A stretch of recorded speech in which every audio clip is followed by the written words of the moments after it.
여러분, 지난 주간 설 명절을 잘 보내셨습니까?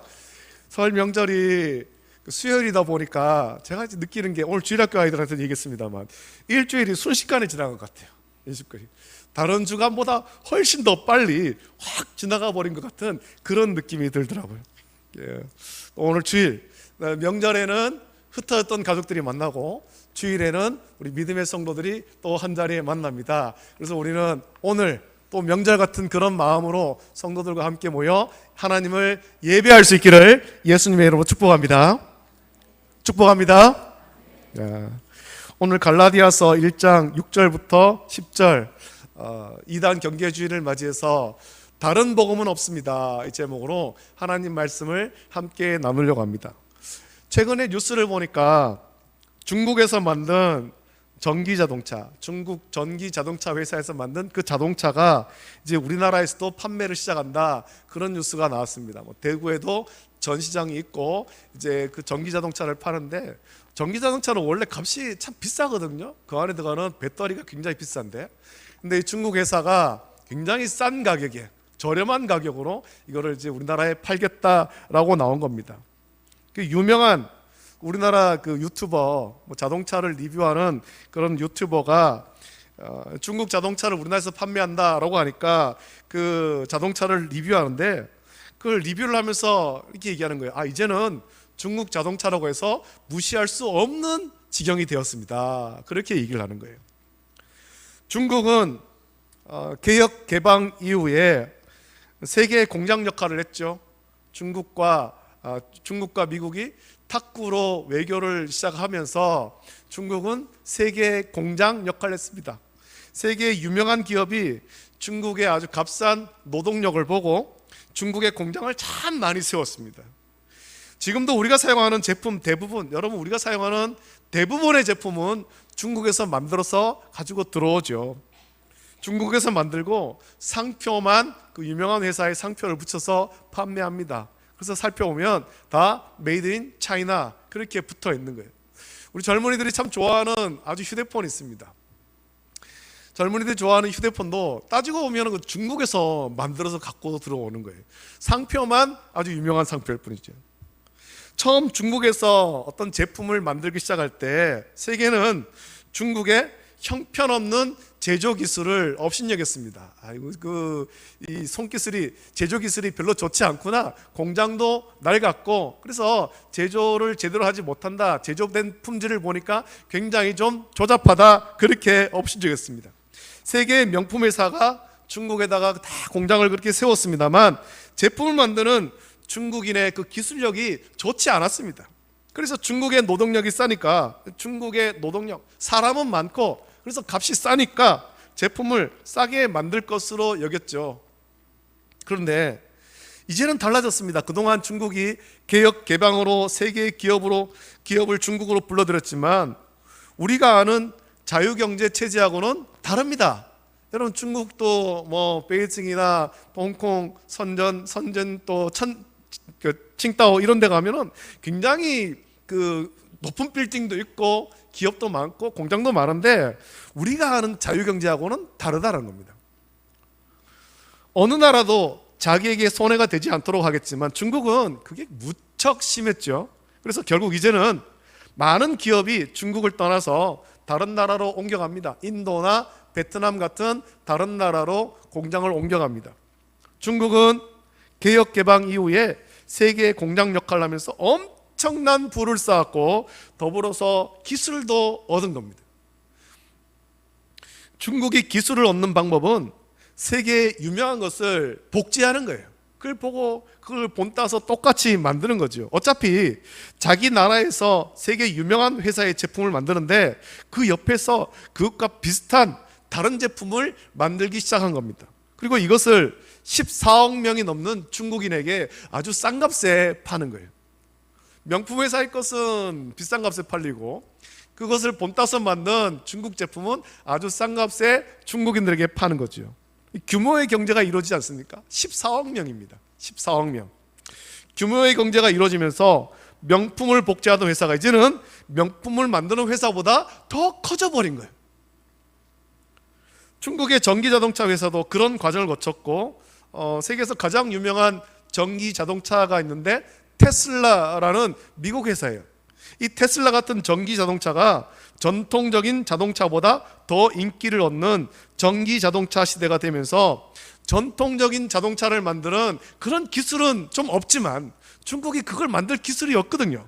그걸 만들 기술은 없지만 복제를 통해서 전기 자동차 만드는 기술을 얻은 중국 자동차가 이제는 전통적인 자동차 회사를 위협하는 단계까지 이르렀다라는 겁니다. 세계 유명한 자동차 회사, 전통적인 내연기관을 만드는 그런 회사들을 위협하는 그런 단계까지 이르렀습니다. 분명 명품을 복제한 짝퉁이었지만 이제는 그 짝퉁이 진품을 위협하는 단계에 이르렀다라는 거죠. 막 그렇게 규모의 경제로 굉장히 많이 퍼지면서 여러분 이런 일은 제조업만 아니라 우리 삶의 모든 영역에서 이루어지고 있습니다. 여러분 짝퉁, 가짜는 언제든지 명품을 위협하는데 교묘한 방법으로 사람을 속입니다. 그것이 가짜인 줄 모르게 교묘한 방법으로 속이는 거예요. 진짜처럼 보이려고 애를 쓰다가 어느 정도 힘을 얻으면 오히려 내가 진짜고 네가 가짜다라는 거예요. 적반하장이 되는 거죠. 우리 교단에서는 2월 첫째 주일과 9월 첫째 주일을 2단 경계주일로 정하고 2단에 대한 교회적 대응을 준비하고 있습니다. 오늘 말씀은 바울이 이 갈라디아 교회와 성도에게 대하여 안타까운 마음을 전하고 있습니다. 왜 복음에서 벗어났는가?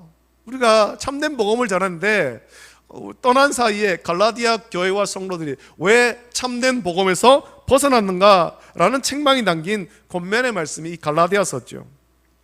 그러면 이단으로부터 갈라디아 성도들을 지키고자 하는 바울의 사랑이 어떻게 드러나고 있습니까? 먼저 바울은 복음의 진정성을 강조하며 자기에게 주목할 것을 요구하고 있습니다. 다른 사람들한테 주목하지 말아라. 나한테 좀 주목해라.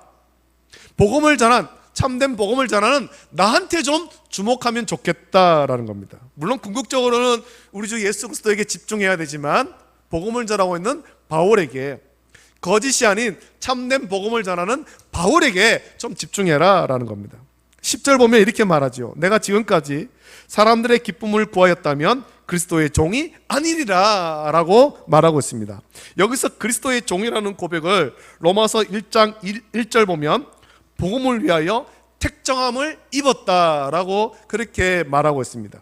그러니까 자기가 전한 복음이 진정하고 바른 복음이라는 것을 복음의 종이 된 자신을 보면 더 확실해질 것이다 라는 겁니다. 궁극적으로는 복음, 예수 그리스도에게 집중해야 되는데 그 복음을 전하는 복음의 종이 된 자기에게 좀 집중해라 라는 겁니다. 사실 갈라디아 성도들의 입장에서 바울이 전한 복음에 대한 의구심은 어쩌면 참 당연할 수도 있습니다.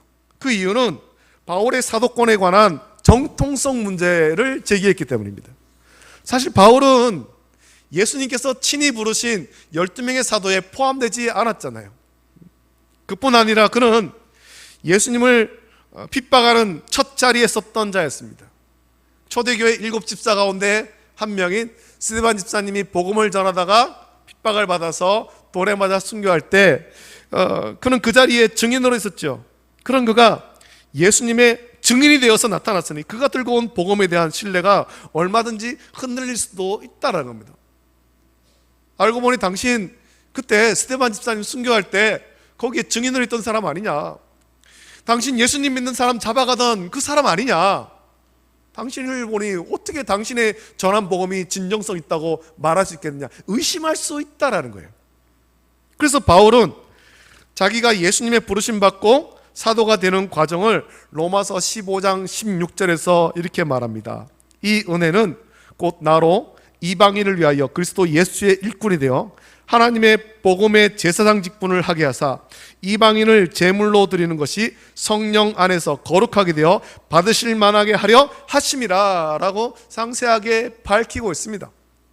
바울은 자기가 전한 복음은 자기의 것이 조금 더 들어가 있지 않은 전적인 예수님의 은혜로 받은 것임을 전하고 있는 것입니다. 은혜다, 은혜이죠. 나의 주장이 아니라 하나님의 은혜다라는 겁니다. 은혜. 고린도전서 15장 10절에서도 나의 나된 것은 하나님의 은혜로 된 것이다 라고 말하고 있습니다. 내가 이렇게 변화된 것, 내가 지금 복음을 전하는 것, 내가 이방인을 위한 사도로 섬기는 것, 이거 다 하나님의 은혜다. 은혜다. 은혜가 아니고서는 내가 이렇게 변화될 수 없다라는 겁니다. 하나님께서 나를 변화시켰다. 사실 다메섹으로 가는 길에서 바울이 받은 은혜는 그가 복음의 증인으로 사는 그런 결정적인 계기가 되지 않았습니까? 바울은 다메섹 사건 전까지 예수님에 대한 부정적인 그 어떤 신념으로 그 부정적 신념으로 가득 찼던 자였습니다. 예수님이 틀렸고 자기가 맞다는 자기 신념에 갇힌 자였습니다. 그래서 그는 예수님의 십자가와 부활에 크게 관심이 없었습니다. 예수님의 십자가는 실패의 현장이고 예수님은 그곳에서 모든 것이 끝났다라고 여기는 거예요. 지금도 많은 유대인들이 그렇게 생각하지 않습니까? 그가 메시아라면 어떻게 십자가에서 그렇게 비참하게 죽을 수 있는가? 그것이 예수님을 구주로 믿지 않는 사람들의 가진 생각입니다. 그래서 그는 예수님의 십자가와 부활을 전하는 스데반 집사를 죽이는 데 적극적으로 참여하죠. 그리고 그는 그 일에 조금의 죄의식도 가지지 않았습니다. 스데반 집사님이 돌에 맞아 순교할 때 그걸 당연하게 여긴 겁니다. 예수님의 추종자 스데반 집사님을 죽이는 일이 너무나도 순조롭게 이루어지는 것을 보며 그는 자기의 신념이 옳고 예수님이 틀렸다라는 확신이 더 커졌을지도 모릅니다. 그래서 그는 아예 예수님의 이름을 이 땅에서 영원히 제거할 요량으로 핍박을 피해서 흩어진 자들을 추격하는 일에 나선 것입니다. 대제사장에게 공문을 받아 예루살렘을 피해서 다메섹으로 흩어진 그 제자들을 잡는 일에, 성도들을 잡는 일에 앞장선 거죠. 최소한 그가 다메섹으로 가는 길에서 부활의 주님을 만나기 전까지는 그야말로 기세가 등등했죠. 그 말씀에 나오지 않습니까? 살기가 있었다는 거예요. 살기가. 그러나 다메섹 사건은 그의 모든 것이 바뀌는 결정적인 전환점이었습니다. 사도행전 9장 1절부터 5절의 말씀은 사울을 변화시킨 아주 충격적인 사건이죠. 특히 4절 5절의 말씀에 사울은 큰 충격을 받습니다. 그 말씀 보면 사울이 밝은 빛 가운데 눈이 어두워져 땅에 엎드렸습니다. 땅에 엎드려져 들음에 소리가 있어 이르시되 사울아 사울아 내가 어찌하여 나를 박해하느냐 하시거늘 대답하되 주여 누구시니까 이르시되 나는 내가 박해하는 예수라. 나는 내가 박해하는 예수라. 이 말씀을 들은 바울의 입장은 아마 둘 중에 하나의 생각에 사로잡혔을 것입니다. 예수님이 정말 살아계신다면 자신은 그 자리에서 죽임을 당하지 않겠는가. 그러나 그렇지 않다면 이 예수는 가짜임이 더 분명할 것이다 라고 생각할 수도 있겠죠. 그러나 예수님은 그를 죽이지도 않으셨으며 오히려 그의 앞날을 열어서 안내해 주셨습니다. 이어서 6절 보면 너는 일어나 시내로 들어가라 내가 행할 것을 내게 이를 자가 있느니라 라고 말씀하시면서 사울을 그 다메섹에 있는 아나니아 제자 아나니아에게로 인도하시죠. 사울은 예수님을 죽이는 데 전력을 다해 나섰지만 예수님은 그를 살리는 길로 인도하신 것입니다. 그는 말로만 듣던 부활하신 예수님을 직접 만나며 그의 모든 생각과 행동이 바뀌게 되었습니다. 자신이 핍박하던 그 예수님은 구주시며 메시아이심을 다메섹으로 가는 길에서 땅바닥에 엎드려져 보게 되죠. 그래서 아나니아를 통해서 눈을 뜬 후에 바울은 즉시 유대인의 회당에 가서 예수님이 하나님의 아들이심을 전하는 자로 바뀌게 된 것입니다. 여러분, 복음이 무엇입니까? 예수님이 온 인류의 구주시며 메시아 되시는 것입니다. 이 주님은 생명의 주인이시며 만유의 주인이 되시는 분입니다. 요한복음 14장 6절에서 예수님은 내가 곧 길이요 진리요 생명이니 나로 말미암지 않고는 아버지께로 올 자가 없느니라 라고 예수님께서 말씀하셨습니다. 바울은 자기가 전한 복음은 자기가 찾은 복음이 아니라 예수님이 자신을 찾아주신 복음이라고 이 사실을 외치고 싶었던 거예요. 내가 열심히 어떤 연구하고 열심히 노력해서 열심히 어떤 그 수행을 통해 가지고 깨달은 그것이 아니라 나 같은 죄인, 죄인 중에 괴수인 나를 예수님께서 찾아오셔서 나를 살리셨다. 이것이 복음이다 전하고 있는 것입니다. 그래서 로마서 15장 15절에서 하나님께서 내게 주신 은혜로 말미암아 라고 고백하고 있는 겁니다. 바울은 자기가 받은 은혜의 모든 것이 복음의 증거품이라는 거지요. 자기가 그리스도의 종이 된 건 역시 결코 자신이 택한 것이 아니라 복음 대신 예수님이 택해서 주신 은혜라는 겁니다. 내가 사도가 되고 싶다 해가지고 사도가 된 것이 아니라 하나님께서 은혜로 사울이 바울 되게 하시고 그 바울을 이방인에게 복음을 전하는 사도로 세워주셨다는 거죠. 이 모든 것이 하나님의 은혜라는 겁니다. 그러기에 자신을 보면 자신이 전한 복음의 진정성은 물어볼 필요도 없다라고 외치는 거예요. 나를 봐라. 예수님께서 나를 이렇게 변화시키셨다.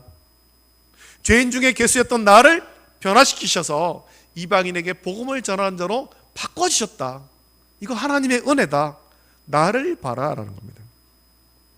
그래서 바울은 말하죠. 내가 지금까지 사람들의 기쁨을 구하였다면 그리스도의 종이 아니니라 라고 말한 겁니다. 내가 뭔가를 연구하고 내가 뭔가 어떤 노력을 하고 투자를 해가지고 이게 뭔가를 찾았다면 이거 내 거기 때문에 내가 어떤 유익을 구하려고 하겠지만 내가 구한 건 아니다라는 거죠. 하나님이 나를 찾아주셨다. 하나님 나를 구원하셨다. 나를 살려주셨다. 그래서 나는 복음을 위해서 내 생명도 바친다라는 겁니다. 사실 당시 유대주의자들은 율법을 충족치 못하는 복음은 문제가 있다라고 생각했습니다. 자기들의 생각에 이 복음은 율법을 충족하지 못한다고 여겼죠. 따라서 이것을 방어하기 위해서 바울 자신이 사람들에게 듣기 좋은 말만 했다면 그가 어찌 그리스도의 종이라고 할 수 있겠느냐라는 겁니다. 여러분 마찬가지입니다. 이 교회에서는 우리에게 듣기 좋은 말이 선포되는 건 아닙니다. 생명의 복음이 선포되는 것입니다. 사람들에게 듣기 좋은, 사람들이 듣고 싶은 그런 말이 선포되는 것이 아니라 생명의 복음, 진리의 복음이 선포되는 거예요. 그 복음은 오직 예수 그리스도입니다. 할렐루야, 할렐루야. 예수 그리스도. 자기가 전한 복음은 자기의 뜻과 상관없이 온전히 그리스도께로부터 받은 것이라고 강하게 증거하고 있습니다. 계속해서 오늘 본문 7절에서 바울은 이렇게 말하죠. 다른 복음은 없나니 다만 어떤 사람들이 너희를 교란하여 그리스도의 복음을 변하게 하려 함이라 라고 하나님이 우리에게 주신 것은 유일한 복음이다 라는 겁니다. 복음이 여러 개 있는 것 아니라는 거죠. 유대인에게 주신 복음 다르고 헬라인에게 주신 복음 다르고 아시아인에게 주신 복음 다르고 그것 아니라는 겁니다. 복음은 하나입니다. 유일하신 복음. 우리를 구원하는 복음은 오직 하나입니다. 여기서 이 교란하여 라는 말은 거짓을 가르쳐 라는 뜻입니다. 그러니까 지금 갈라디아 교회 성도들을 혼란하게 하는 거짓 복음은 그리스도의 복음을 변하게 하려는 목적이 있다는 겁니다. 사도행전 13장 45절 보면 이미 비시디아 안디옥에서 유대인들이 그 무리를 보고 시기가 가득하여 바울이 말한 것을 반박하고 비방했다라고 현장 이야기가 기록되어 있습니다. 생명의 복음을 전하고 있는데 바울을 시기해서 복음을 왜곡했다는 겁니다. 바울이 생명의 복음을 전하는데 바울을 시기해서 복음을 왜곡하고 사람들을 선동했다라는 겁니다. 어디 그것뿐입니까? 사도행전 19장 13절 보면 에베소에서는 돌아다니며 마술하는 어떤 유대인들이 시험 삼아서 악기 들린 자들에게 주 예수의 이름을 불러 말하되 내가 바울이 전하는 예수를 의지하여 너에게 명한다라고 그렇게 말하는 일까지 있었습니다. 이것은 거짓된 이적과 표적으로 복음 외에 또 다른 세계와 또 다른 복음이 있는 것처럼 선동하는 자들이 있다라는 것을 성경이 이미 우리에게 보여주고 있는 거예요. 그래서 8절에서 바울은 단호히 그러나 우리나 혹은 하늘로부터 온 천사라도 우리가 너희에게 전한 복음 외에 다른 복음을 전하면 저주를 받을지어다 라고 아주 강하게 말하고 있는 것입니다. 복음은 하나입니다. 기록되어 있는 이 말씀을 통해서 예수 그리스도, 우리 주 예수 그리스도만이 선포되어야 됩니다. 다른 것이 선포되면 저주를 받는다 라고 바울이 말하죠. 그렇다면 다른 복음을 전하는 자들의 어떤 특징이 있습니까? 첫째는 복음만 가지고는 부족한 것처럼 선동합니다. 사람들을 선동하는 거예요. 그래서 성경은 따로 해석하거나 특별한 새 지식이 있어야 하는 것처럼 사람들을 선동하죠. 그래서 많은 이단들이 특정 성경을 푼다라는 식으로 거짓된 그런 어떤 교리를 선전합니다. 신천지가 그런 것 아닙니까? 뭐 비유풀이 뭐 이런 거 한다면서 성경 공부하자고 사람들을 데리고 가는 거예요. 둘째는 기존 교회는 구원의 결함이 있는 것처럼 선동합니다. 교회 봐라, 니네 교회 봐라, 맨날 그렇게 싸우고 다투고 교회 안에 사랑이 어딨어? 그거 가지 말고 우리 있는 대로 와 라는 거죠. 니네 교회로는 안 돼, 너희 교회로는 안 돼, 그렇게 선동합니다.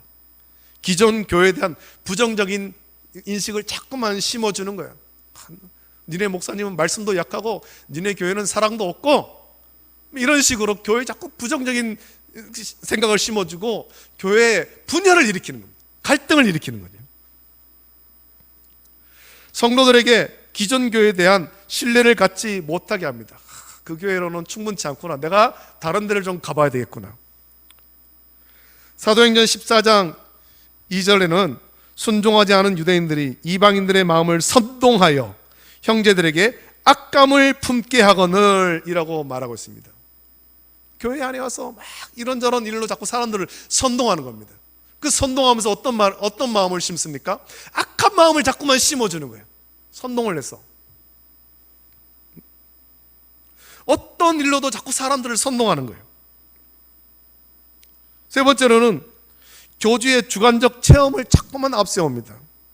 교주가 다른 계시로 받은 것처럼, 다른 계시를 받은 것처럼 미혹하죠. 우리 목사님이 특별한 계시를 받았는데 이러면서 특별한 능력이 있는데 이렇게 미혹하죠. 교주에게 꿈이나 직관을 통해서 새 계시가 임하는 것처럼 막 거짓 선동을 하는 거예요. 여러분, 다른 복음은 없습니다. 하나님께서 우리에게 주신 것은 신구약 66권입니다. 완성된 성경입니다. 불완전한 성경이 아니라 완성된 성경. 우리 이 말씀을 통해서 하나님의 천지 창조로부터 시작해서 주님의 다시 오심까지 여기 모든 말씀이 기록되어 있는 거예요. 하나님께서 우리를 어떻게 사랑하시고 우리를 어떻게 구원하시는 것이 이 기록된 말씀 가운데 완전하게 기록되어 있습니다. 신구약 66권, 이것 외에 다른 성경이 없다라는 겁니다. 예수님이면 충분하고 예수님의 몸된 교회면 다 되는 거예요. 고린도전서 12장 3절 보면 성령으로 아니하고는 누구든지 예수를 주시라 할 수 없느니라 라고 말씀합니다. 성령의 도우심이 없이는 예수님을 주라고 시인할 수 없습니다. 맨날 교회를 다녀도, 맨날 예배하는 자리에 앉아 있어도 성령으로 아니하고는 예수님이 나의 주인이십니다, 예수님 나의 구주십니다 고백할 수 없다라는 겁니다. 그런데 어떻게 기존 교회는 구원에 미흡함이 있다라고 말할 수 있겠습니까? 물론 세상 교회가 완전하지 않아서 때로는 이 교회 안에 많은 문제가 있지만 성령께서 역사하시는 교회거든요. 성령께서 우리 마음 가운데 역사하시거든요. 성령께서 역사하셔서 우리 주 예수 그리스도를 나의 구주십니다 라고 고백하게 하는 거예요. 로마서 1장 2절 말씀 보면 이 복음은 하나님이 선자들을 통하여 그의 아들에 관하여 성경에 미리 약속하신 것이라 라고 했습니다. 복음은 다른 것 아닙니다. 하나님의 아들에 관한 것입니다. 하나님이 세상을 사랑하사 독생자를 주셨다. 하나님의 아들에 관한 것이 복음이지요. 복음이 곧 예수님이시고 예수님이 곧 복음입니다. 그래서 예수님으로 만족하지 못하고 이단을 따라가는 자들은 모두 거짓된 교리나 말에 미혹되는 겁니다. 선동된 거죠. 이단의 적극적인 대처는 우선 우리 구주 예수 그리스도를 굳게 붙드는 거예요. 다른 것 붙잡는 것 아닙니다. 여러분, 교회 와서 다른 것 붙잡는 것 아닙니다. 다른 것 이야기하는 것 아닙니다. 오직 우리 주 예수 그리스도만 묵상하는 것입니다. 예수님만 붙잡는 것입니다.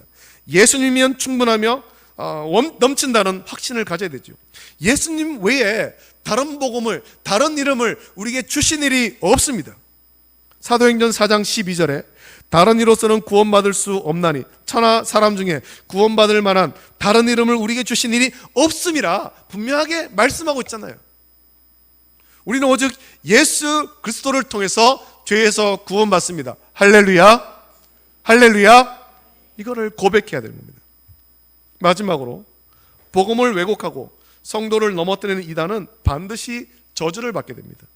8절 9절에 그러나 우리나 혹은 하늘로부터 온 천사라도 우리가 너에게 전한 복음 외에 다른 복음을 전하면 저주를 받을지어다. 우리가 전에 말하였거니와 내가 지금 다시 말하노니 만일 누구든지 너희가 받은 것 외에 다른 복음을 전하면 저주를 받을지어다 라고 다른 복음을 전하면 저주받는다고 두 번씩이나 강조하고 있습니다. 이것은 너무나도 분명하고 확실하기에 바울이 강조법을 쓰고 있는 것입니다. 여기서 저주를 받을지어다 라는 말씀은 하나님으로부터 버림받게 될 것이다, 하나님께서 처리하실 것이다 라는 거예요. 그 엄격하고 단호함이 어느 정도입니까? 누구든지 혹 하늘로부터 온 천사라도 라고 말하고 있습니다. 이단은 엄벌에 처하게 될 것을 말씀해 주고 있습니다. 그러니까 이단을 쫓는 자나 가르치는 자는 그저 어떤 주장이나 사상으로 끝나는 문제가 아니에요. 하나님의 엄중한 징벌이 따른다라는 것을 우리는 분명하게 알아야 됩니다. 그래서 히브리서 10장 29절 보면 하물며 하나님의 아들을 짓밟고 자기를 거룩하게 한 언약의 피를 부정한 것으로 여기고 은혜의 성령을 욕되게 하는 자가 당연히 받을 형벌은 얼마나 더 무겁겠느냐 너희는 생각하라 라고 말씀합니다. 또 민수기 14장 30절을 보면 출애굽 이후에 광야에서 하나님의 말씀을 거역하거나 따르지 않았던 자들에 대해서 여분네의 아들 갈렙과 눈의 아들 여호수아 외에는 내가 맹세하여 너희에게 살게 하리라 한 땅에 결단코 들어가지 못하리라 라고 말씀했습니다. 하나님의 약속을 믿지 못하게 하고 회방하고 선동한 자들은 단 한 명도 가나안 땅, 하나님께서 약속하신 그 가나안 땅에 들어갈 수 없음을 확실하게 말씀했습니다. 그 말씀대로 출애굽 1세대는 여호수아와 갈렙 외에는 누구도, 심지어는 모세도 그 땅에 들어가지 못했죠. 복음을 훼손하고 거짓을 가르치고 따른 자들은 그런 자들에게는 용서가 없습니다. 특별히 갈라디아서 3장 10절 보면 누구든지 율법책에 기록된 대로 모든 일을 항상 행하지 아니하는 자는 저주 아래에 있는 자라라고 했습니다. 베드로는 이단의 어리석음에 대해서 그들은 멸망하게 할 이단을 가만히 끌어들여 자기들을 사신 주를 부인하고 임박한 멸망을 스스로 취하는 자들이라고 그렇게 베드로서 2장 1절에서 말씀합니다. 이단은 스스로 저주의 길을 택한 자들이에요. 이런 점에서 볼 때 이단에 대한 적절한 대응은 성도들을 저주로부터 구해내고자 하는 그런 사랑에 근거해야 됩니다. 다시 말하면 다른 복음에 대한 단순한 배척의 차원이 아닌 교회를 지키고 성도들을 보호하고자 하는 간절한 기도와 사랑의 자세를 우리가 가져야 한다는 거죠. 왜냐하면 이단은 그렇게 쉽게 사라지거나 물러서지 않습니다. 아주 집요하고 교활합니다. 지난날에 절대 짧지 않은 이단의 역사가 그것을 우리에게 보여주고 있습니다. 초대교회를 보면 구원은 특별한 영적 지식이 있어야 한다라고 속였던 영지주의자들이 있었습니다. 또 특정한 성경만이 절대성을 갖는다고 주장했던 말시온파가 있었고, 예언을 중시하며 시한부 종말론을 외쳤던 몬타누스파 등이 있었습니다. 그때도 이미 이단이 있었습니다. 지금 이 시대에도 이런 류의 이단은 때를 가리지 않고 나타나서 주의 백성을 미혹합니다. 성도를 미혹하는 거예요. 인내심을 가지고 이단으로부터 복음과 교회를 지키고자 하는 단호한 마음을 저와 여러분들이 가져야 됩니다. 이것은 성경의 권위를 지키고 복음을 보존하고자 하는 교회와 성도들의 당연한 의무와 사명인 것입니다. 베드로후서 5장 8절 보면 근신하라 깨어라 너희 대적 마귀가 우는 사자같이 두루다니며 삼킬 자를 찾는다라고 했습니다. 이단이 얼마나 교활합니까? 얼마나. 이단은 사탄의 하수인으로 시대를 초월해서 계속해서 나타나고 있습니다. 굶주려 오는 사자처럼 주의 백성을 무차별적으로 공격하는 거예요. 또 광명의 천사로 가장하면서 들어옵니다. 일전에 제가 교회에 있다 보니까 신천지가 교회까지 들어왔어요. 목양실 문을 두들기는 거예요. 똑똑똑똑. 누구십니까? 라고 보니까 벌써 신천지야. 여자 한 4-5명이 우르르 왔더라고요. 우르르 와가지고 당당하게 밝혀요. 자기들 신천지라고. 그래서 내가 두말하고 그냥 가라고, 나가라고. 이제는 그런 지경에 이르렀습니다. 교회라고 무서워서 안 들어오는 게 아니에요. 대놓고 들어오고 있는 거예요. 대놓고. 아니, 교회 목양식까지 오는데 길에서 여러분 만나면 여러분 안 그러겠습니까? 여러분한테 아주 무차별적으로 공격해 옵니다. 우리가 깨어있지 않으면 먹히게 되는 거예요. 따라서 이단은 단순히 서로 다른 생각을 하는 사람이 아닌, 우리가 분명히 알아야 됩니다. 이단은 사탄의 졸개요 도구라는 사실을 우리가 알아야 돼요. 말씀이 명하신 대로 근신하고 깨어 있어야 될 겁니다. 무엇이 순전한 복음인가?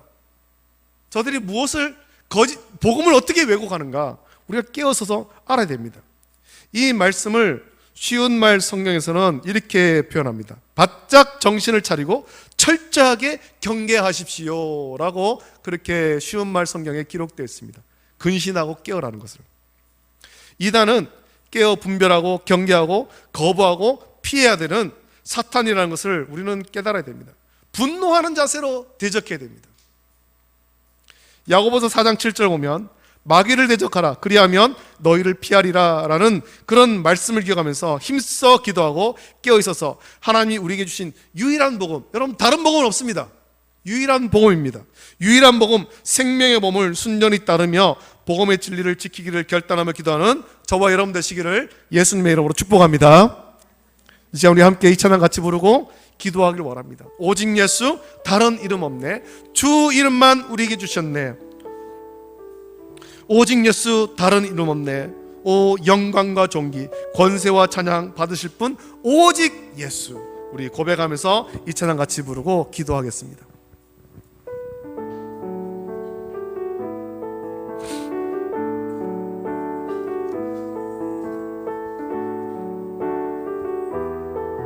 오직 예수, 오직 예수 다른 이름은 없네. 주 이름만 우리에게 주셨네. 오직 예수 다른 이름 없네. 오 영광과 존귀 권세와 찬양 받으실 분 오직 예수, 오직 예수 다른 이름은 없네. 주 이름만 우리에게 주셨네. 오직 예수 다른 이름 없네. 오 영광과 존귀 권세와 찬양 받으실 분 오직 주의 온 땅 위에 홀로, 온 땅 위에 홀로 높으신 주를 하늘 위 높이 들리셨네. 온 땅 위에 홀로 높으신 이름 영광과 존귀와 찬양들 오직 예수, 오직 예수 다른 이름은 없네. 주 이름만 우리에게 주셨네. 오직 예수 다른 이름 없네. 오 영광과 존귀 권세와 찬양 받으실 분 오직 주 예수. 자, 우리 함께 기도하겠습니다. 오늘 말씀 기억하시면서 같이 기도하길 원합니다. 다른 복음은 없습니다. 다른 복음은 없습니다. 유일한 복음입니다. 우리 주 예수 그리스도. 하나님이 세상을 이처럼 사랑하사 독생자를 주셨습니다. 우리 주 예수 그리스도를 보내주셨습니다. 예수님이 저와 여러분의 허물과 죄를 대신 지고 십자가에 박혀 보혈을 흘려 죽으심으로 죄와 사망의 권세를 깨뜨리시고 또 성경대로 무덤에서 부활하시고 지금 하나님 보좌 우편에 승천하셔서 그곳에 계시고 다시 오실 그날을 기다립니다. 다른 복은 없습니다. 다른 복은 없습니다. 우리가 가진 이 성경이 유일합니다. 다른 성경 없습니다. 이 말씀 가운데 온전히 붙잡고 우리가 이단을 경계하고 이단의 미혹에 빠지지 않도록 그들의 선동에 휩쓸려가지 않도록 주여 우리를 지켜주시옵소서. 성도를 지키시고 교회를 지켜주시옵소서. 우리가 주님 다시 오실 그날까지 순전한 복음 붙잡고 어떤 선동에도 휩쓸려가지 않도록 지켜달라고 우리 간절한 마음으로 합심하여서 함께 기도할 때 주님 한번 크게 부르짖고 합심하여 함께 기도하겠습니다. 주여, 걸어가신 아버지 하나님 사랑과 은혜를 감사드립니다. 아버지 하나님 오늘 또 거룩한 주일 아버지 하나님 교단에 성한 이단 경계 주일을 맞이하며 아버지 하나님 다른 복음은 없습니다 라는 제목으로 갈라디아서의 말씀을 함께 묵상했습니다. 아버지 하나님 이미 그 시대에도 아버지 하나님 성도들을 미혹하는 아버지 하나님 거짓 교사들이 있었고 다른 복음이 있는 것처럼 아버지 하나님 그렇게 왜곡하는 자들이 많이 있었습니다. 거짓과 선동으로 성도를 미혹하고 교회를 분열하게 하고 아버지 하나님 그렇게 멸망으로 끌려가려는 자들이 그때도 있었습니다. 아버지 영적 지식이 있어야 되는 것처럼 아버지 하나님 지시한부 종말론을 주장하는 그런 아버지 하나님 거짓 이단들이 있었는데 지금도 그런 거짓 이단들 신천지 같은 거짓 이단들이 활개를 치고 있습니다. 주여 이런 때에 우리가 깨어 근신하게 하여 주시옵소서. 아버지 하나님 정신을 바짝 차리고 경계하고 아버지 하나님 이단의 미혹에 빠지지 않게 하시고 순전한 복음 생명의 복음을 온전히 따라갈 수 있도록 은혜를 풀어 주시옵소서. 우리 성도 한 사람 한 사람을 지켜주시고 또 우리 자녀를 지켜주시고 교회를 지켜주시고 주님 다시 오실 그날까지 생명의 복음 가운데 온전히 살아갈 수 있도록 은혜를 부어 주시기를 간절히 소원하옵나이다. 주님 함께 하시고 은혜를 부어 주시옵소서. 아버지 하나님 이단에 빠지지 않도록 주님 우리를 지키시고 인도하시사 아버지 하나님 교회가 온전히 살도록 주님 도우시고 함께하여 주시옵소서. 아버지 하나님 함께하여 주시기를 간절히 소원하옵나이다. 좋으신 아버지 하나님 사랑과 은혜를 감사합니다. 아버지 하나님 지난 주간 명절을 은혜 가운데 보내게 하시고 오늘 거룩한 주일 주의 전에 모여 하나님을 예배하게 하심을 감사합니다. 아버지 하나님 오늘 2월 첫째 주일 또 이단 경계 주일을 맞이하며 갈라디아서의 말씀 묵상하며 다른 복음은 없다라는 것을 우리가 같이 한번 묵상하였습니다. 이미 1세기에 교회 가운데 성도를 미혹하는 자들이 있었고 선동하는 자들이 있었고 그런 미혹과 선동에 휩쓸려가는 자들이 많이 있었습니다. 지금도 아버지 하나님 그런 이단들은 계속 일어나서 교회를 위협하고 성도를 선동하고 아버지 하나님 그런 멸망의 길로 끌고 가려고 합니다. 이럴 때 우리가 근신하고 깨어있어서 정신을 바짝 차리고 경계하며 아버지 하나님 이단을 대적하게 하여 주시옵소서. 거짓된 것들이 아버지 하나님 어떤 왜곡된 것도 우리 안에 들어오지 못하도록 교회 안에 들어오지 못하도록 성도들을 미혹하지 못하도록 우리를 지켜주시고 주님 다시 오실 그날까지 생명의 복음 우리 주 예수 그리스도만을 굳건하게 붙잡고 믿음 가운데 살아갈 수 있도록 은혜를 부어 주시옵소서. 감사합니다. 우리 주 예수 그리스도의 은혜와 하나님 아버지의 다함없는 사랑하심과 성령님의 감화 역사 교통하심이 유일하신 복음 순전한 복음 생명의 복음 우리 주 예수 그리스도만을 붙잡고 주님 다시 오실 그날까지 순전한 믿음 지키기를 결단하는 우리 모든 성도들 머리 위에 가정과 자녀와 직장과 생업 위에 이제로부터 영원토록 함께 있을지어다. 아멘.